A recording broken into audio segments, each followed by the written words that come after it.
Hi, I'm Tim. Welcome to Watch One. Thanks for logging on. Today we're looking at the Omega Speedmaster legend Michael Schumacher. You can see this stainless steel commemorative chronograph on our website, watchyouwant.com. Purchase it there. And if you enjoy these videos, please subscribe to our YouTube channel, Watch You Want Inc. You can also click on the card in the upper right-hand corner of the screen at any time to see our full listing for this watch with accessories included, additional high-resolution images, and naturally complete pricing details. On my wrist, 6 1/3 inches, 16 centimeters in circumference, this 44.25 millimeter chronograph has impressive stance.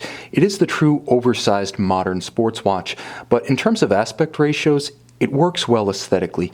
Now, 14 millimeters thick, the watch appears large and broad and flat across the wrist, in spite of substantial girth and the outward cantilever of a bezel that will frustrate tight sleeves and dress cuffs. From lug to lug, the watch is substantial, but again, not overwhelming. 50 millimeters from lug to lug is quite reasonable for a watch over 44 millimeters in diameter, and it will wear well on wrists down to as small as perhaps 14 centimeters in circumference. Now, the watch does have impressive heft. It is a fairly massive steel case, and it's broad, but it spreads its mass nicely, so there are no real hot spots or pressure points on the skin of the wrist. Now, the watch also features a very highly stylized automotive tire tread motif, natural vulcanized rubber strap.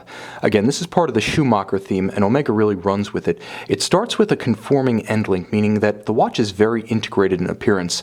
That is to say, the strap flows seamlessly with no daylight between case and strap at the junction of the two. Fortunately, it doesn't create the artificial flare that fights a smaller wrist that we often find with these conforming strap end links. So this will easily pull down and around the tighter curve of a smaller forearm. Now, it's nicely made and very supple on the wrist, very smooth, thick and substantial. It swells ever so slightly as it abuts the lugs to create a nice smooth visual transition from the flank as well. Now, on the underside, the strap calls out the namesake of the watch.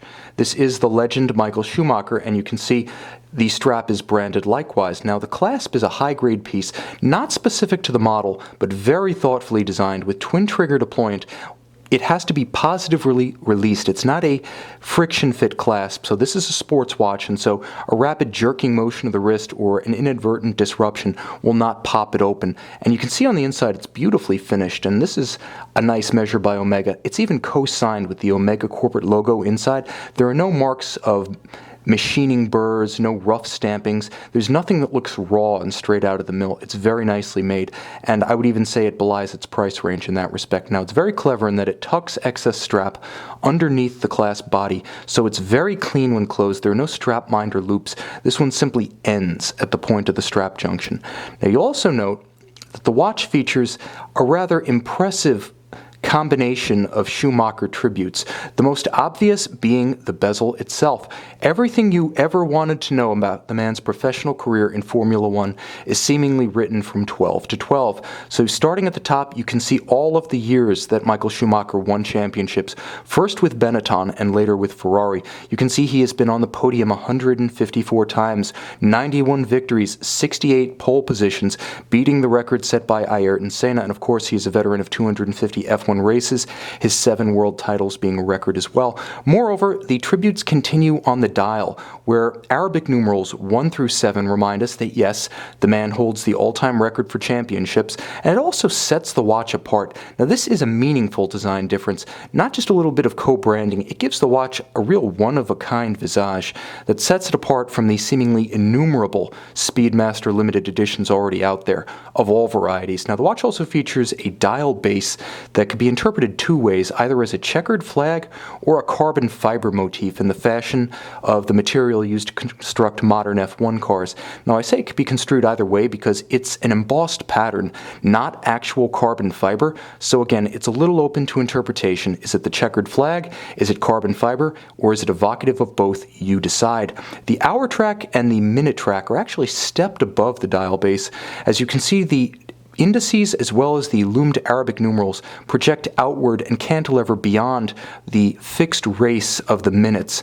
Now, the watch features a sporting tritone, perhaps the classic sporting tritone of black, white, with a few shocks of red to really pop. We've seen it on watches from the 1950s to the present, and it's one of the eternal rules of the watch world that sporting tritone will always feature on a motorsports chronograph. Now, turning the watch over, you can see the caliber 3313 automatic winding column wheel vertical clutch chronograph. Now, I say column wheel because it features a column wheel function selector. The column wheel function selector, which you can see below my thumb, cycles as you cycle the chronograph mechanism. It's very crisp. You can hear it, you can feel it. It's the more expensive way to make a chronograph, harder to tune, but it is considered the more upscale way to make the chronograph. And of course, this watch with a vertical clutch allows you to run chronograph seconds continuously. Should you not want to look at the sub-register, should it strain your eyes too much, simply leave the chronograph running with a vertical clutch. There is no hazard to the movement. There is no additional train to wear down. Now, the watch does feature a 52-hour power reserve, a highly accurate coaxial escapement inspired by George Daniels, and you'll also notice it is free-sprung. Unlike the Frédéric Piguet movements, which form the base of this caliber, the free-sprung arrangement means it's just a little bit more resistance to shock-induced timing variation. It is a COSC-certified Swiss chronometer, so it is exceptionally accurate, but it's also exceptionally convenient. When you pull the crown, you stop the balance, hacking the seconds, allowing precise synchronization to a known accurate reference time. Also, the discrete date at 6 o'clock does feature a quick set corrector should the watch run down and require resetting. Now, the watch, in addition to a 52-hour power reserve, features 100 meters of water resistance, so though it is a motorsports-oriented watch, nevertheless, should you be an amphibian of sorts, you can take your motorsports watch into the surf. The ultimate surf and turf chronograph. You can see this Omega Speedmaster legend Michael Schumacher and purchase it on our website, watchyouwant.com.